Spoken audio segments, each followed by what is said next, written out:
Welcome back to the Enfield Talking Newspaper. For the second half, we have a new reader, Peter, who will take over from Janet.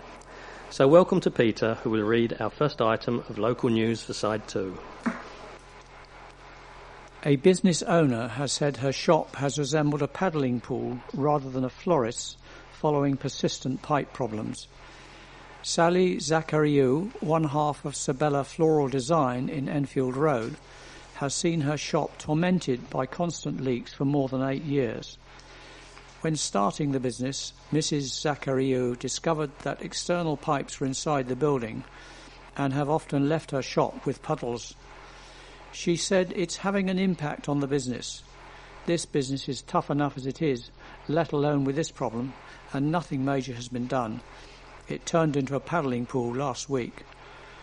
The shop is owned by Enfield Council and leased the florist, who told the Enfield Independent that minor improvements have been made down the years, yet leaks return every time it rains. She said, "We have had person after person come down to look at the pipes, but nothing has been done. Now I fear every time it rains that our shop will be flooded. The past week has been the final straw. We've had enough." There were problems with the drainage from the flats above, and that led to the problems down here. We've had damp and wallpaper falling down. We have to make our shop as attractive as possible for the passing trade. How can that be done when we have to leave buckets out to collect rainwater? The shop has 4 pipes that have blighted the business, and calls are being made for the council to step in. Mrs. Zachariou added, "The council needs to help its business, otherwise we won't last much longer." An Enfield Council spokesman said, "We will be visiting the shop in the next couple of days to seek a permanent solution to the flooding." Waiting time targets at North Middlesex University Hospital are struggling to be met, a report has revealed.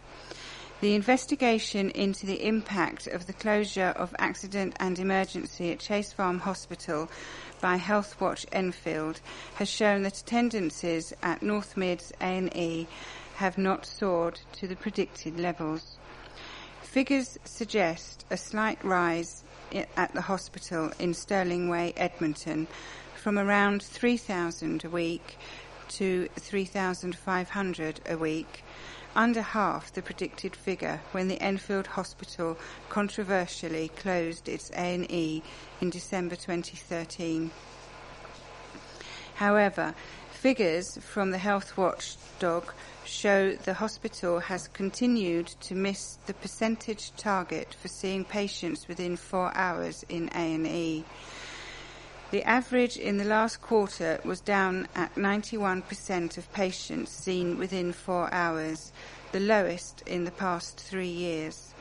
Yet the report found that the drop in patients seen was not as a consequence of the services closing at Chase Farm Hospital. In addition, waiting times at Barnet Hospital in Wellhouse Lane have improved since the closure of Chase Farm A&E. Chase Farm Urgent Care Centre is seeing an increasing number of patients, up to 900 a week at the busiest time, and is consistently seeing them within a 2-hour time target. Lorna Reith, Healthwatch Enfield Chief Executive, said the closure of the A&E at Chase Farm Hospital has not resulted in poorer urgent and emergency care services at local hospitals. However, performance at the North Middlesex University Hospital A&E remains a concern. We have raised this with the Trust and appropriate authorities, and we are aware that the hospital is taking action. The report concluded that the closure of the A&E at Chase Farm has not had an adverse impact on the people of Enfield accessing emergency services. A spokesman for North Middlesex University Hospital said, "Mostly we achieved the national waiting time target for all 500 A&E patients we see on average each day, admitting or discharging 19 out of 20 patients within 4 hours of arrival. We are continuing to work hard to improve waiting time for everyone. A battling performance was not quite enough to keep Barnet's Capital One Cup hopes alive, as they bowed out of the competition in the second round with a 2-1 defeat at Championship outfit Wolverhampton Wanderers. The visitors looked as if they could be in for a long night when Bright Enabakara put Wolves ahead inside 3 minutes, and Sheyi Ojo doubled their advantage. But the Bees came back strongly as they reduced their deficit through Bira Dembele, before attempting in vain to claim an equaliser in the closing stages. I thought we stuck very closely to our game plan, which was to try and frustrate them in possession, manager Martin Allen told the club's official website. Of course, when they scored after 2 minutes, it was difficult for our players, but we kept going. The performance was full of commitment and full of energy. I thought we were tenacious. We were a little bit unlucky in the second half not to get an equaliser, and for the last 25 minutes of the game, I thought there was only one team in it. All credit to our players for that. Barnet got off to a dreadful start as they fell behind in just the 3rd minute, when Adam Lafondra latched on to an under-hit back pass from Tom Champion. And Wolves eventually doubled their advantage just before the hour mark as Ojo curled a shot around keeper Jamie Stevens and into the net. However, the visitors responded well to this, and they got themselves back in the match with 14 minutes remaining as Elliot Johnson's low cross was flicked on by Aaron McLean and Dembele prodded the ball past the goalkeeper. The Bees powered forward in search of an equaliser after this, but they struggled to create clear-cut chances, with Martinez making an excellent save to deny McLean from their best opportunity. Business owners and a councillor have clashed over a multi-million-pound cycling scheme. People in Winchmore Hill and Palmer's Green, who form the Save Our Green Lanes campaign, have condemned the planned cycling overhaul on the stretch of green lanes between Enfield Town and Palmer's Green. The plans come as part of the Cycle Enfield scheme, where £30 million was given to Enfield Council from Mayor of London Boris Johnson to improve cycling routes. However, the newly formed group believes the plans will have an adverse impact on businesses and non-cyclists. Headed up by Helen Osman, founder of N21 Online, and businessman Kostas Georgiou, Ms Osman told the Enfield Independent that a significant amount of on-street parking will be lost. She said, "We believe there will be a massive loss of parking along the route for households and businesses, a total of 47 spaces in general. This leaves businesses at a huge loss, as those people who just want to stop off to quickly buy something will now have to go into a multi-storey. It's bad news." The group is furious with the possibility of bus stop yellow road markings being laid on the main road, which would lead to an increase in traffic and result in people having to cross the cycle lanes to get on and off from the bus. Ms Osman added, "This will cause serious problems. Only the needs of cyclists, who make up a very small percent of the population, are being catered for." However, Councillor Daniel Anderson, Cabinet Member for Environment, denied Ms Osman's claims and said the group was spreading a lot of lies. He said they do not want the scheme, period. In regard to the parking situation, Palmer's Green will see an increase in the amount of parking in the car park. Similarly, on the Broadway, Winchmore Hill Ford's car park will be improved. They are looking for any reason to object. Councillor Anderson said, "It's about the transformation of Enfield, and there are always elements of risk. We believe it is a balanced risk and improving the borough in so many ways."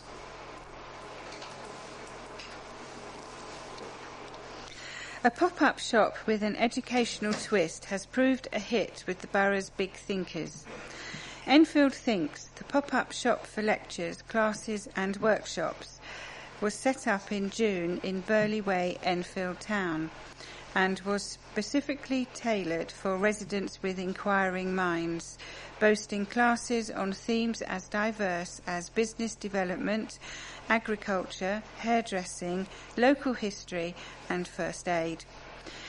Based on the results of user satisfaction surveys, the service was rated as excellent by 92% of people who attended sessions.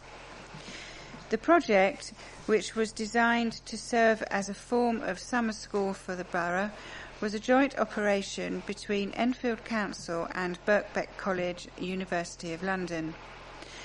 In total, over 3 months of pop-up shop was up and running. A total of 886 people attended 266 sessions. Alan Sitkin, Cabinet Member for Regeneration and Business, said, "Enfield Council leads the way when it comes to providing training and learning opportunities for its residents. The feedback was fantastic, with the vast majority of people loving the experience. We really want to run this again next year so that even more people can benefit." Enfield Council looks set to miss fat-fighting targets it set for itself nearly 5 years ago.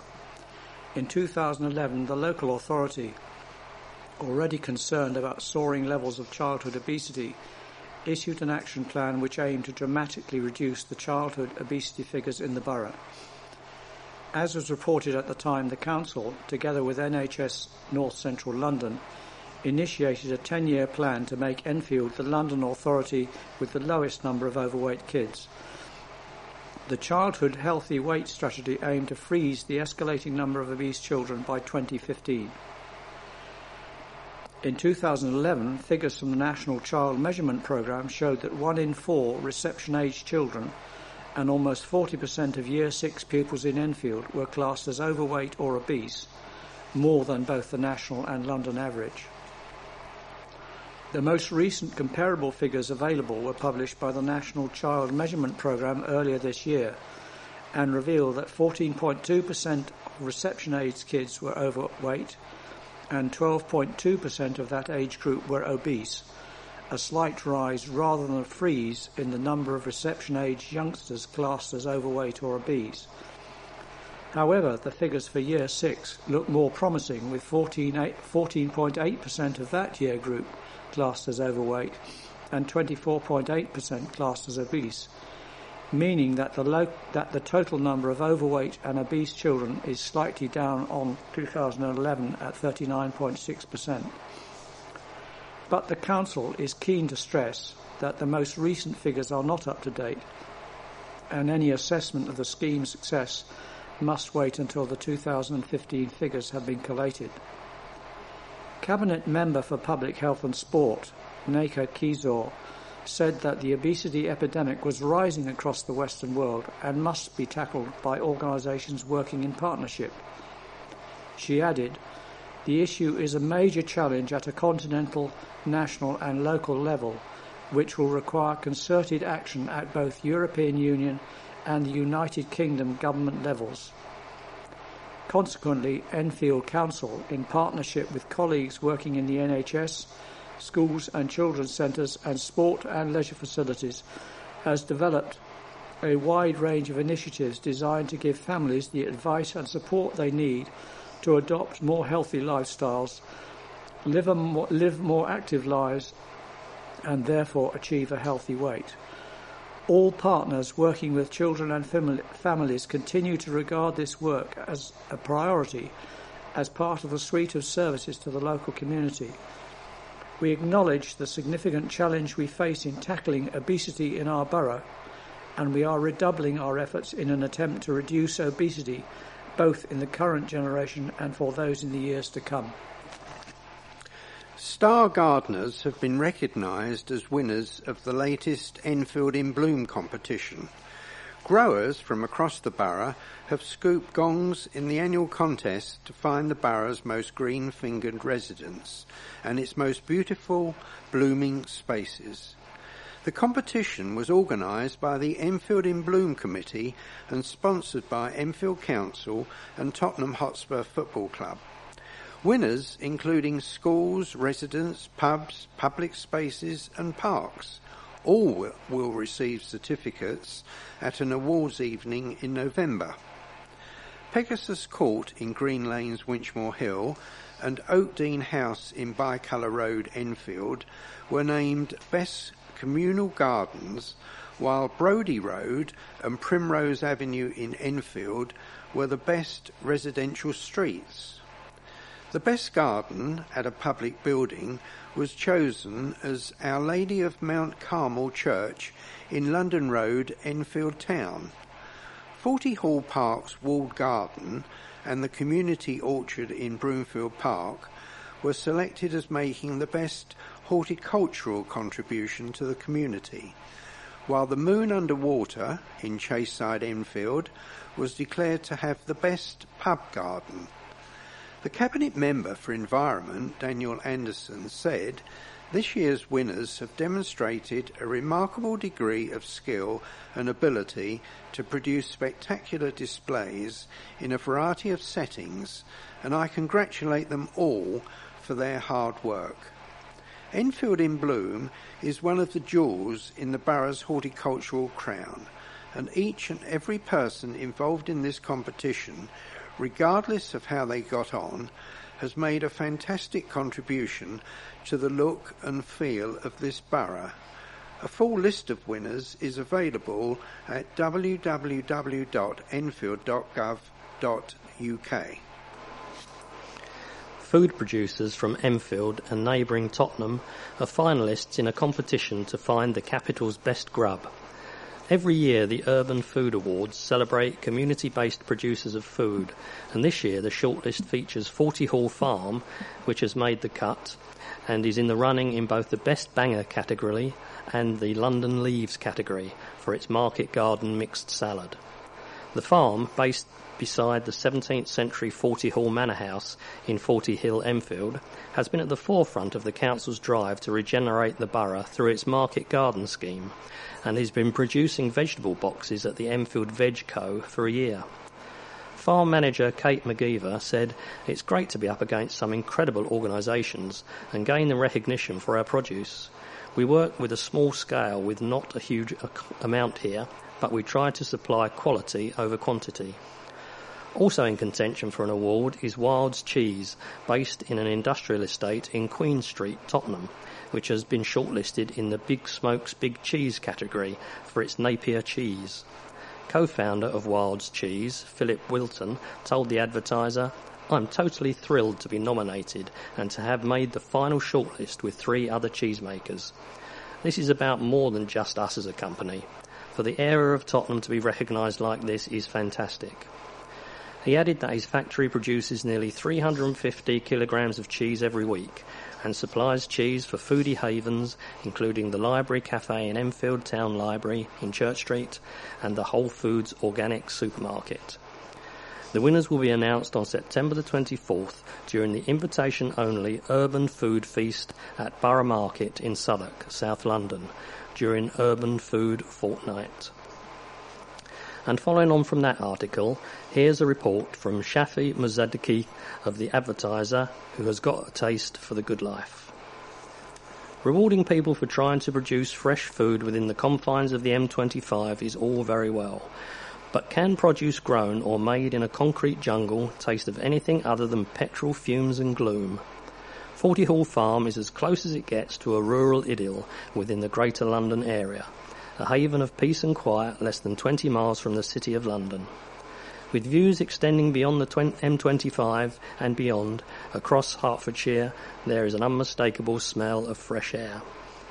On my visit, it was a matter of minutes before farm manager Kate McGeever had plucked some shoots and leaves fresh from the earth and served them up for me to sample. The salad leaves certainly packed a punch.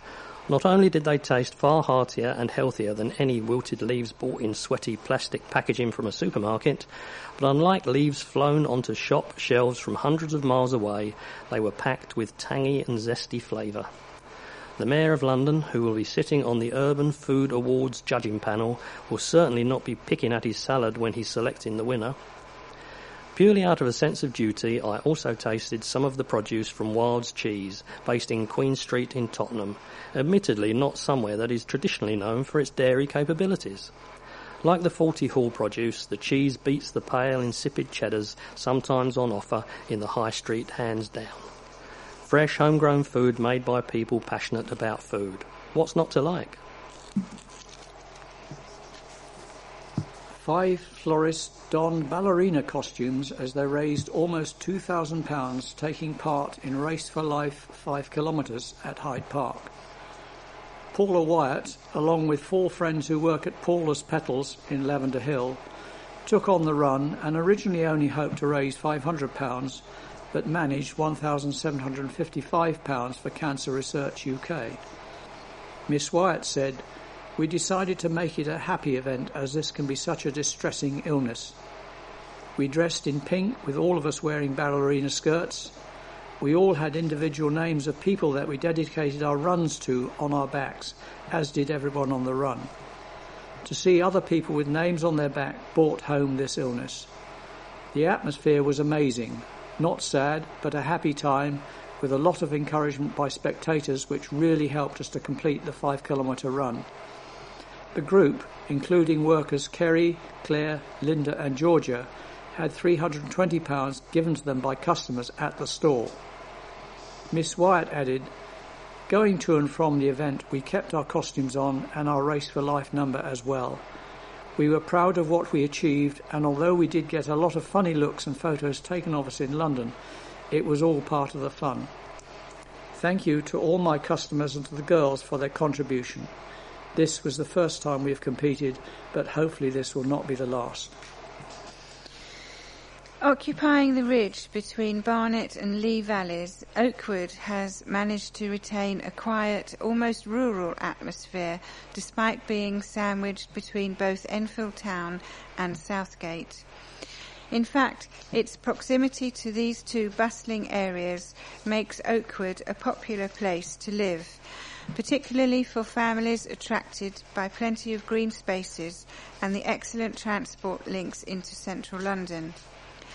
The area is largely residential, with many wide, tree-lined roads filled with 1930s family homes and a few newer developments of modern flats and apartments. For people passing through, perhaps the most recognisable part of Oakwood is its imposing underground station. Originally called Enfield West, Oakwood Station opened in 1933 and was designed by Charles Holden, the architect responsible for many of the striking underground station designs around the capital. Near to the station, along Bramley Road, there are parades of small independent shops, restaurants and cafes. Larger high street stores and services can be found in nearby Enfield Town. Before the underground system extended this far north, the area was more of a rural community, and although Oakwood has now become joined to Southgate and Enfield, the parks and green spaces of the area mean that it still remains a countryside. Perhaps unsurprisingly, the area is named after the oak woodlands that once covered the area, and although the oak wood is now mainly residential, Oakwood Park, Grovelands Park and Oak Hill Park are all close by. However, the largest open space in the area is Trent Park, a country estate that dates back to the 14th century. The Grade 2 listed mansion house once belonged to the wealthy Sassoon family. During this time, the mansion often played host to film stars and dignitaries such as Charlie Chaplin and Sir Winston Churchill. Then during the Second World War, it was used as a rather grand prisoner of war camp for high-ranking German officers and generals. Today, the majority of the 800-acre park is open to the public, with woodland, walks, wildlife, ornamental ponds and a picnic area. The park is also home to a large golf course, sports centre and an award-winning equestrian centre.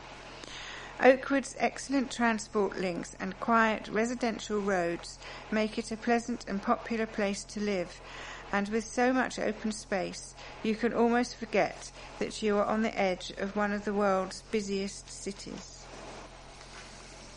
Enfield Town's winless run against East Thurrock United continued after being held to a 1-1 draw on Monday. The Towners went into the match hoping to secure a second Ryman Premier Division win of the campaign, but were pegged back in the second half as their run without a victory against United stretched to 17 matches. The opening goal of the game came after 8 minutes when Bradley Quinton's side took the lead. Darnell Winter found himself in space and curled a shot from the edge of the area past the visiting goalkeeper. East Thurrock responded and enjoyed a decent spell of possession without threatening too much. But Harry Honesty almost grabbed an equaliser when his shot was cleared off the line by Harold Joseph. The visitors' pressure was rewarded in the second half with the equaliser in the 67th minute.